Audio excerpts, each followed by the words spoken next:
There's the TS-440 right here laying on its side. There's a video from YouTube explaining how to do this mode test. And you see how his displays, every character, every segment is lit up? That's the problem with mine, but the radio stopped working after that. So I resoldered everything, and I'm still not, I don't have an operational radio, but at least I've learned something tonight, which is going through this mode test shows me it's somewhat functional, which, yay, but it still doesn't transmit and receive like it did before.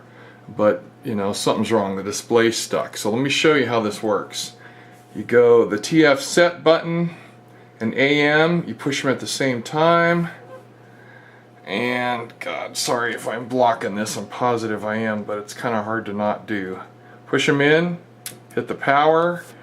Now this is how my display comes on no matter what. That's just, you know, tough luck for me.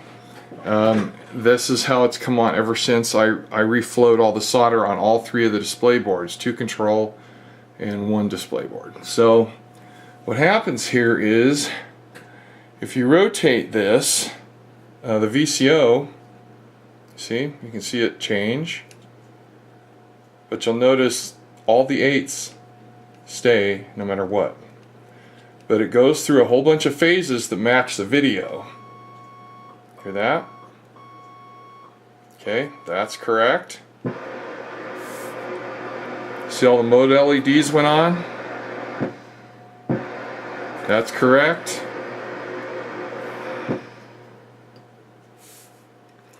The on-air light.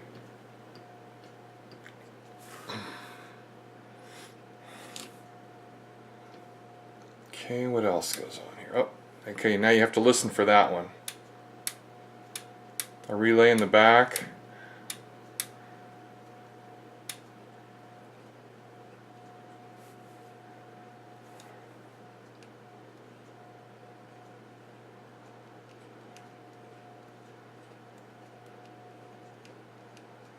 Let's see what else. Okay, so when these 3 lights come on in the video, 8 rotations later, this hits the end, and you can't see the end. It counts the amount of steps. There's like 56 steps in this test, and it'll say 56 end. Well, it doesn't say that because something's wrong. It's making all the segments light up. So I'm going to run this 2, 3, 4, 5, 6, 7, 8. So I'm assuming it's at the end. Let's see what happens. Anything? Supposed to shut it off, turn it right back on. Now in the video, his turns on to CW, and you can hear static over the speaker. Now, I've got this hooked up to my analyzer, and it's not receiving. I'm not. In his video, it goes to 7 megahertz CW. This is AM. I've tried 7 or 14 on my analyzer, and I'm not getting any communication with the radio. But at least it shows that something is occurring. Now, as soon as I touch that VCO knob, the static will go away. And you can see the dots flickering a little bit.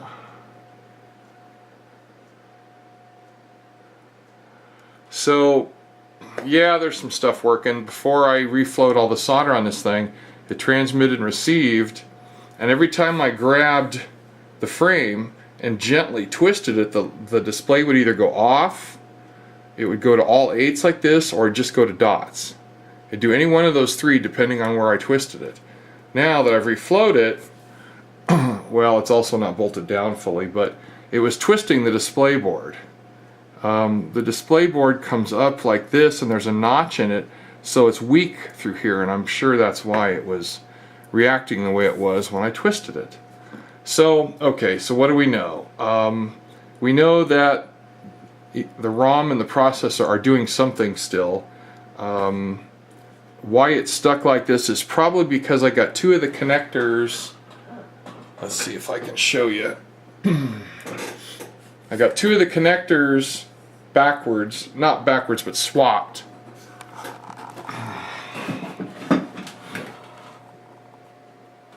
Okay, you see this connector right here. This connector right there is a 5-pin, and let's see if I can. And the other connector right down here, that one right there, also 4-pin or 5-pin. Geez, man, I'm not getting it right. They're both 4-pin. I got them swapped. So I swapped them back. I checked some pictures and some videos, and I got it right. But I think it fried something. Both of them come from the VCO circuitry, but one has 5 volts on it and the other one doesn't. So I think it did smoke something. That's just my opinion, because I can't get this to not do that. It only does all 8s, and that's it. So I wish there was more I could do for it. It did work, it just had an intermittent problem. So I've taken all the boards out, put them under the microscope a couple of times, and I don't see a short or anything I did wrong, but obviously I did something because it's not working. It was a bummer. The thing was putting out 100 watts, the receive was ultra sensitive, according to the analyzer, and it was terrific. So, what else can I say? That's what I know tonight. I just discovered this test, and I was really glad I did. It tells me, yeah, it's working, but the display is basically shorted to on, so all the segments are. So I must have, when I swapped those two, I must have fried one of the chips that drives the display, and so I probably need a whole new display board. Anyway, I'll look into it some more and see if these chips are available anywhere. I don't mind swapping chips out. That's it for now. I'm starting to ramble. Thanks. See you. Bye.